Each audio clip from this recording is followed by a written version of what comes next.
Halo guys, welcome back again to my channel bersama saya Hansen di sini dan seperti biasanya setiap harinya saya akan buatkan video seputar cryptocurrency. Apa kabar kalian hari ini semuanya? Semoga dalam keadaan yang baik-baik saja. Teman-teman, di video hari ini kita kembali akan membahas kira-kira dari segi price action apa yang sedang terjadi di Bitcoin dan juga apa akhirnya keputusan dari SEC terhadap salah satu deadline spot Bitcoin ETF yang baru saja dilewati. Kita bakalan bahas semua itu dalam video hari ini. Namun sebelum itu, kita bakalan mulai dari CoinMarketCap terlebih dahulu.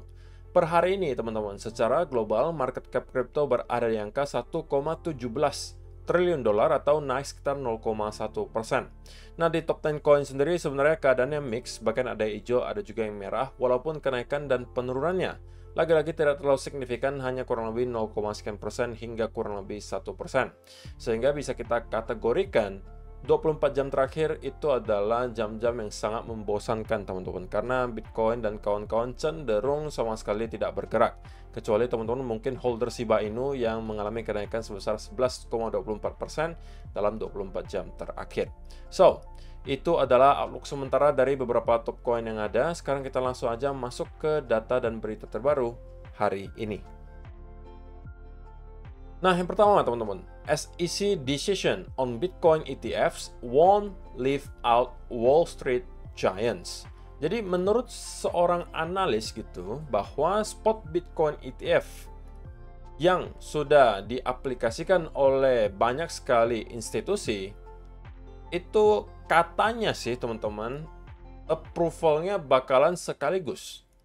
Karena kalau misalnya approval-nya 1 atau 2, itu biasanya akan rentan menciptakan manipulasi dan monopoli gitu. Tapi ini menurut seorang analis.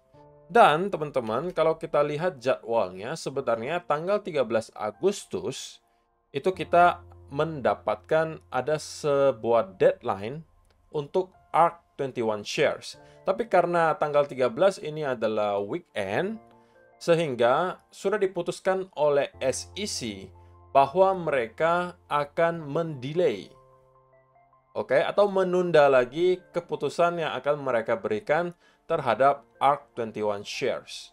Jadi ini sudah ada beritanya ya muncul teman-teman bahwa ternyata di second deadline pun SEC belum mau memberikan keputusan apapun. Jadi mereka masih bisa delay.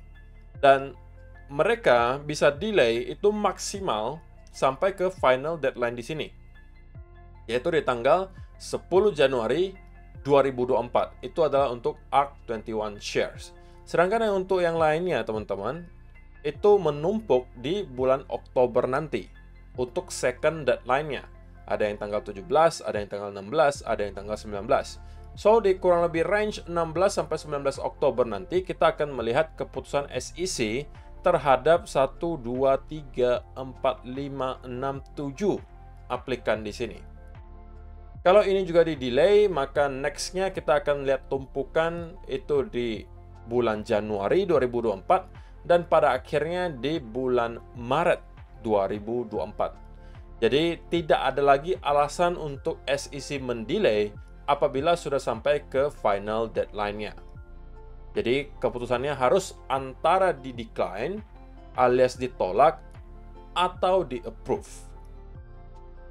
Sekali lagi teman-teman, yang mengajukan aplikasi kali ini itu nggak nanggung-nanggung. Ada BlackRock, ada Fidelity. So, ini adalah aset manager dengan aset under management yang sangat amat besar angkanya.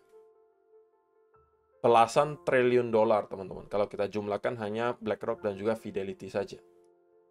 Sehingga ya menurut sebagian orang, harusnya itu sudah cukup ya untuk menaikkan persentase bahwa kemungkinan di-approve-nya akan lebih tinggi.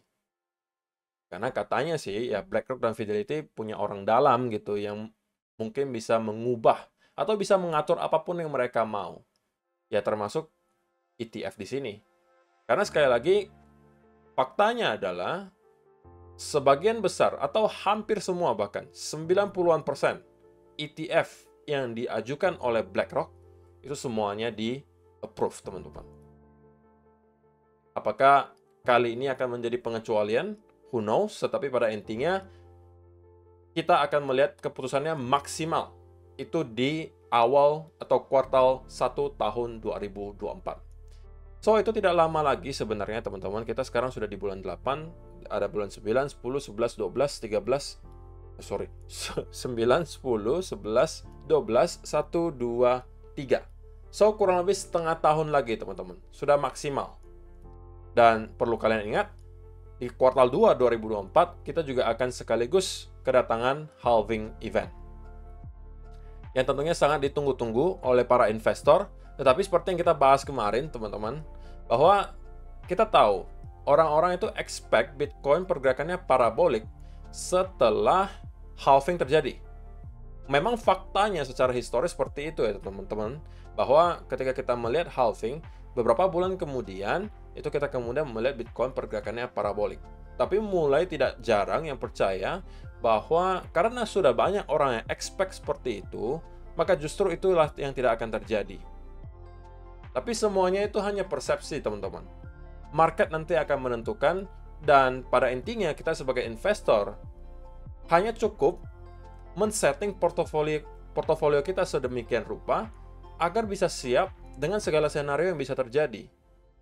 Antara apakah kita akan sideways berbulan-bulan di sini sampai pada akhirnya halving dan baru kita akan melihat ada pergerakan yang parabolik, atau kita akan kembali ke lower low baru pada saat itu kita ketemu dengan bottom bear market kali ini dan kemudian akan start building cycle bull yang baru, ataukah senario ketiga yang sebenarnya paling ideal yaitu adalah kita langsung rally dari sini dan bahkan sebelum halving pun kita sudah ketemu dengan top bull market kali ini.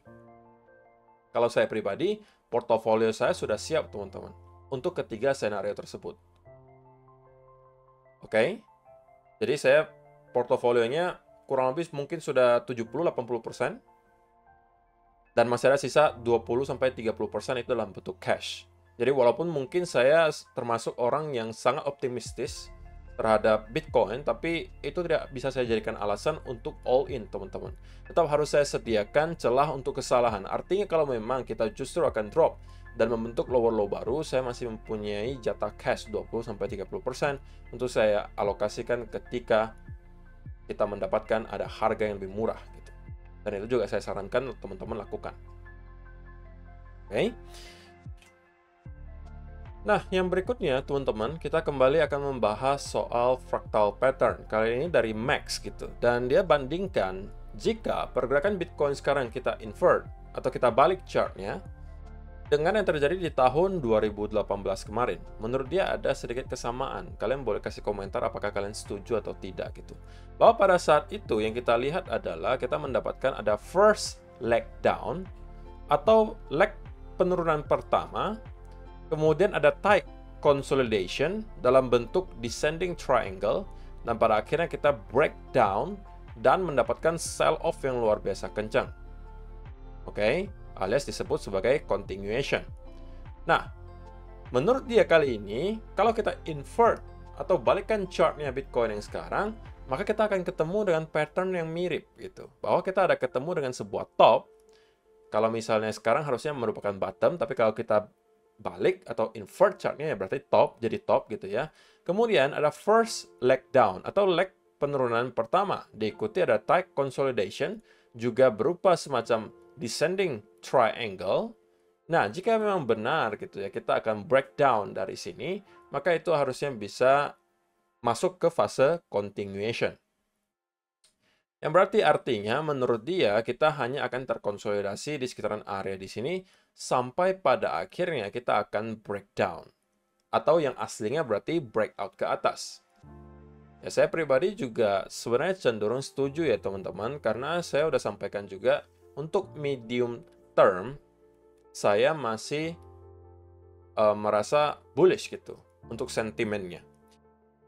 Kita masuk ke chart. Apa yang saya maksud dengan medium term, saya masih tetap bullish teman-teman. Sekali lagi, bahwa saya sudah sampaikan untuk mid term, saya masih akan stay bullish, karena bagi saya yang saya lihat di sini adalah sebuah impulsive move, diikuti semacam konsolidasi. Which is adalah sebuah hal yang baik menurut saya, dan itu menandakan bahwa kita mendapatkan ada selling pressure yang tidak terlalu kuat. Dan itu adalah sebuah ciri-ciri semacam bull continuation. Kita mendapatkan ada push seperti ini dengan volume yang kencang, kemudian ada konsolidasi alias koreksi dengan volume yang rendah, biasanya diikuti lagi ada push ke atas dengan volume yang tinggi. Contohnya gimana? Contohnya seperti ini gitu teman-teman. Mendapatkan sell, baru kita push lagi ke atas, konsolidasi lagi, push lagi ke atas, konsolidasi lagi, push lagi ke atas. Jadi untuk sementara ini adalah senario yang bagi saya mempunyai probability untuk paling tinggi untuk terjadi, yaitu kita melanjutkan kenaikan. Tetapi cuman pertanyaannya adalah apakah kita akan start kenaikan tersebut start dari sini ataukah dari area trendline di sini, yang menjadi target berikutnya saya untuk membuka posisi swing long.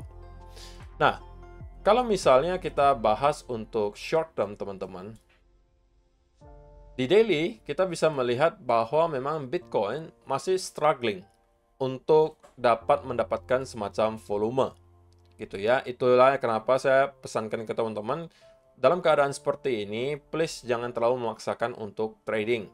Ini udah berkali-kali saya sampaikan, mudah-mudahan ada yang mendengar dan mudah-mudahan tidak ada yang terjebak untuk terlalu agresif dalam keadaan market seperti ini. Karena ini bukan saatnya untuk agresif teman-teman, ini saatnya untuk defensif. Kenapa saatnya untuk defensif? Karena kalian trading dalam keadaan market yang tidak ideal, begitu ya.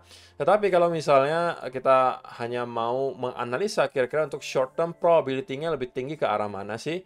Karena untuk sementara kita masih stay di bawah area ini, maka untuk short term saya masih cenderung berada di kubu yang bearish teman-teman. Oke. Tapi bukan berarti ketika saya mengatakan saya bearish, saya kemudian harus maksa setup untuk short. Saya tidak akan lakukan itu, karena udah saya sampaikan di video kemarin juga, saya justru lebih berfokus untuk mencari peluang untuk long. Jadi untuk sementara, kalau misalnya teman-teman perhatikan di 4-hour chart, bahkan sudah dari tanggal 10 Agustus kemarin teman-teman, dari tanggal 10 Agustus sampai sekarang, kita itu hanya melihat body candle main di kurang lebih range berapa nih? Dari 23.400-an sampai 29.400-an sampai 29.300-an. Hanya kurang lebih $100 teman-teman. Range-nya hanya $100. Kalian bisa bayangkan. Sama seperti yang kita lihat di sini. Jadi memang wajar saja kalau dikatakan kita melihat volatility Bitcoin itu adalah yang paling rendah semenjak beberapa tahun terakhir itu kali ini, sekarang gitu. Dan kalian sedang melewati sebuah masa yang sangat membosankan, saya tahu. Tetapi ini adalah bagian dari perjalanan teman-teman. Terutama kalau kalian yang merupakan investor. Kalau kalian yang merupakan traders, ya kalian kalau merupakan seorang scalpers mungkin bisa manfaatkan.